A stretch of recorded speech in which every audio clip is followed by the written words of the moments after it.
ನೂರಾರು ವರ್ಷಗಳ ಇತಿಹಾಸ ಹೊಂದಿರೋ ಪಾವಗಡ ತಾಲೂಕಿನ ಕಿಲಾರ್ನಹಳ್ಳಿ ಗ್ರಾಮದ ಪ್ರಥಮ ಏಕಾದಶಿ ಈ ವರ್ಷವೂ ಕೂಡ ಭಕ್ತಿ ಸಾಮೂಹಿಕತೆಯ ಅದ್ಭುತ ಮಾದರಿಯಾಗಿ ಮೂಡಿಬಂದಿತ್ತು.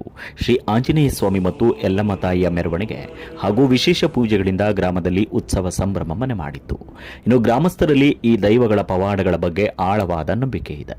ವಿಶಿಷ್ಟವಾಗಿ ಹಿಂದಿನ ದಿನಗಳಲ್ಲಿ ಗಂಡನ ಮನೆಗಳಿಗೆ ಹೋಗಿದ್ದ ಗ್ರಾಮದ ಹೆಣ್ಣು ಮಕ್ಕಳು ಪ್ರಥಮ ಏಕಾದಶಿಗೆ ತಪ್ಪದೆ ತನ್ನ ತವರೂರಿಗೆ ವಾಪಸ್ ಬಂದು ಶ್ರೀ ಆಂಜನೇಯ ಸ್ವಾಮಿಗೆ ಸಂಕಲ್ಪ ತೀರಿಸ್ತಾ ಇದ್ದ ಹಿನ್ನೆಲೆ ಇದೆ.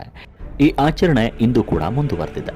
ಈ ಬಾರಿಯೂ ಅನೇಕ ಮಹಿಳೆಯರು ಮತ್ತು ಯುವತಿಯರು ಕುಂಭಗಳೊಂದಿಗೆ ಭಾಗವಹಿಸಿ ಧಾರ್ಮಿಕ ಭಾವನೆಗೆ ಜೀವಂತ ಸಾಕ್ಷಿಯಂತೆ ನಿಂತರು.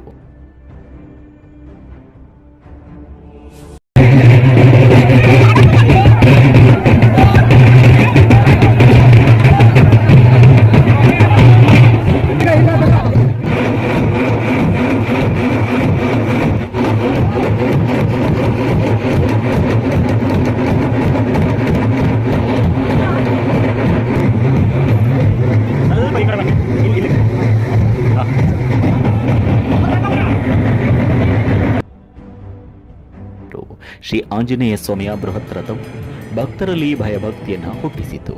ಇದೇ ಸಂದರ್ಭ ಗ್ರಾಮೀಣ ಭಾಗದ ಯುವಕರು ಗ್ರಾಮಸ್ಥರು ಕುಣಿದು ಕುಪ್ಪಳಿಸಿದರು.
ಗ್ರಾಮದ ಹಿರಿಯರು ಹಾಗೆ ಗೌಡರು ಸತ್ಯನಾರಾಯಣವರು ಪ್ರತಿಕ್ರಿಯೆ ನೀಡುತ್ತಾ ಪ್ರತಿ ವರ್ಷವೂ ಏಕಾದಶಿ ಎಂದು ನಮ್ಮ ಊರಿನಲ್ಲಿ ಭಕ್ತಿಯ ವಾತಾವರಣ ನಿರ್ಮಾಣವಾಗುತ್ತೆ. ಈ ಬಾರಿಯೂ ಕೂಡ ಅದರ ಉತ್ಸಾಹ, ನಂಬಿಕೆ ಹಾಗೂ ಶ್ರದ್ಧೆ ಇನ್ನೂ ಹೆಚ್ಚಾಗಿ ಕಾಣಿಸಿತು ಎಂದು ತಿಳಿಸಿದರು.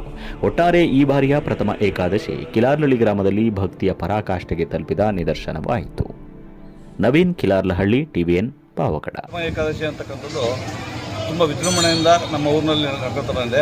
ಅದು ಸ್ವಾಮಿಯ ಮಹಿಮೆ ಅಥವಾ ಗ್ರಾಮಸ್ಥರ ಒಂದು ಸಹಕಾರ ಎಲ್ಲ ಒಂದು ಇದರಿಂದ ಒಂದು ವಿಜೃಂಭಣೆಯಿಂದ ಕಾರ್ಯಕ್ರಮ ಸುಸಲಿತವಾಗಿ ನಡ್ಕೊತಾ ಬರ್ತಾ ಇದೆ. ಅದಕ್ಕೆಲ್ಲ ಕಾರಣ ಸಾರ್ವಜನಿಕರ ಒಂದು ಬೆಂಬಲ ಮತ್ತು ಸಹಕಾರ. ಈ ಎಲ್ಲ ಮಧ್ಯೆ ಪ್ರತಿ ವರ್ಷವೂ ಸಹ ಅಯ್ಯಪ್ಪನ ಮಹಿಮೆ ಅಂದರೆ ನಮ್ಮ ಆಂಜನೇಯ ಸ್ವಾಮಿ ಮಹಿಮೆ ಆ ಥರ ಇದೆ. ಆ ಆಂಜನೇಯ ಸ್ವಾಮಿ ಮಹಿಮೆಯಿಂದ ಈ ರೀತಿ ಎಲ್ಲ ಕಾರ್ಯಕ್ರಮವನ್ನು ಸಹ ಯಶಸ್ವಿಯಾಗಿ ನಡ್ಕೊಂಡು ಹೋಗ್ತದೆ. ಅದು ಏಕಾದಶಿ ಪ್ರಯುಕ್ತ ತುಂಬ ಭಯಭಕ್ತಿಯಿಂದ ಮಾಡ್ತಾರೆ.